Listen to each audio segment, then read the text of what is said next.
আসসালামু আলাইকুম। পাগলে কিনা বলে ছাগলে কিনা খায়। অনেক সময় আছে কি, আপনি দেখবেন যে আমাদের রাজনৈতিক দলগুলোর মধ্যে এই ধরনের ঘটনা ঘটে যে বড় একটা কথা যখন কোনো মন্ত্রী এমপি বইলা ফেলে, আওয়ামী লীগের সময় এরকম অনেক কথা অনেক মন্ত্রীরা এমপিরা বা দলীয় নেতারা বইলা ফেলতো। তো যারা পোস্ট পদ পদবিতে আছেন বা গুরুত্বপূর্ণ ব্যক্তি, তারা যখন ব্যাফাস কোনো মন্তব্য করত, তখন দল কি করত, বলতো এই লোকের সাথে দলের কোনো সম্পর্ক নাই। Number one. নাম্বার টু, এটা তার ব্যক্তিগত মন্তব্য, এটার জন্য দল দায়ী না। এখন আমি কেন এই কথাগুলো বলছি, এই মুহূর্তে ইরানের বিরুদ্ধে যে যুদ্ধটা আমেরিকা শুরু করছিল, আমেরিকায় বলা উচিত না, ট্রাম্প তার ব্যক্তিগত ইগো প্রবলেম থেকে যে যুদ্ধটা দাঁড়া করাই দিছে, এই যুদ্ধ নিয়ে পুরো বিশ্ব এখন অস্থির। বিশেষ করে ইরান যখন হরমুজ প্রণালীকে কন্ট্রোলে নিল, ইরান যখন সেখানে প্রকাশ্যে দিনে দুপুরে জাহাজ পার করতে গিয়া লক্ষ লক্ষ ডলার নিচ্ছে, ইরান যখন পুরো আরবদেরকে ঠাপাচ্ছে, ইরান যখন মার্কিন যুক্তরাষ্ট্রের সামরিক ঘাঁটিগুলোকে টার্গেট বানাচ্ছে, সবকিছু মিলিয়ে এমনকি গত পরশুদিন একটা জরিপ নিউ ইয়র্ক টাইমস পত্রিকার যে 82% মার্কিন নাগরিক চায় না আমেরিকা ইরানের সাথে যুদ্ধে জড়াক।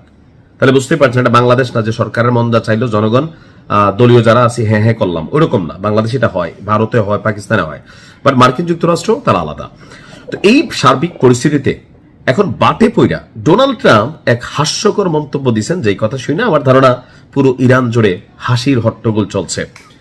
ইরানের বিরুদ্ধে সামরিক হামলা চালানোর সিদ্ধান্ত যেটা, সেটা নাকি ডোনাল্ড ট্রাম্পের সিদ্ধান্ত ছিল না। আচ্ছা, এটা কোনো পাগলে বিশ্বাস করবে?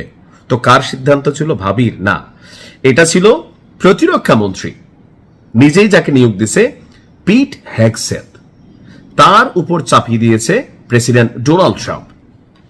বলা হচ্ছে মেমফিস সেফ টাস্ক ফোর্স নামক একটা গোল টেবিল বৈঠকে আপনার এই বক্তব্যটা আসছে যে পিট হেগসেথই তার প্রশাসনের প্রথম শীর্ষ কর্মকর্তা, যিনি ইরানের বিরুদ্ধে সামরিক হামলার ব্যাপারে সিদ্ধান্ত দিয়েছিলেন এবং কি হামলার পক্ষে অবস্থান নিয়েছিলেন। তো ট্রাম্পের ব্যক্তিগত সিদ্ধান্ত প্রথম ছিল না, তারটা ছিল ওই গোল বৈঠকে অনেকের মন্তব্য শুনছে, শোনার পরে সে সিদ্ধান্তটাকে অ্যাজ এ সিইও বা as a president of United states তিনি এটাকে অ্যাপ্রুভাল দিয়েছেন, অর্থাৎ সে সম্মতি দিয়েছে। কিন্তু প্রথম দোষটা কার? প্রতিরক্ষা মন্ত্রীর। এখন তারই বক্তব্য নিয়ে সারা মার্কিন যুক্তরাষ্ট্র জুড়ে তীব্র আলোচনা সৃষ্টি হয়েছে, যে কারণ প্রশাসনের ভেতরে যুদ্ধ শুরুর সিদ্ধান্ত নিয়ে এই যে ঠেলাঠেলি এখন কেন আসলো?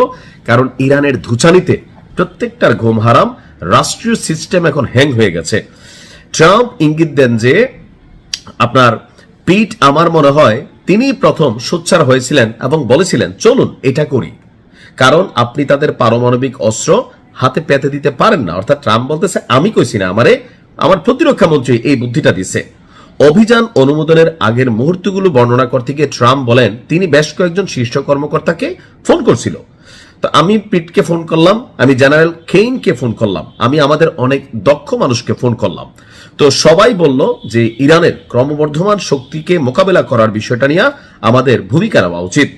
এমনকি আপনার ফেব্রুয়ারির শেষের দিকে যখন যুদ্ধটা শুরুর আগ পিছু ছিল, তখন ডোনাল্ড ট্রাম্পের সিদ্ধান্তটা এখানে বাস্তবায়নের চেয়ে পিট হেগসেথ প্রতিরক্ষা মন্ত্রীটা হয়েছে। এখন এই কথা কোনো পাগলে বিশ্বাস করবে যে ট্রাম্প যুদ্ধ চায় নাই, যুদ্ধ হয়েছে?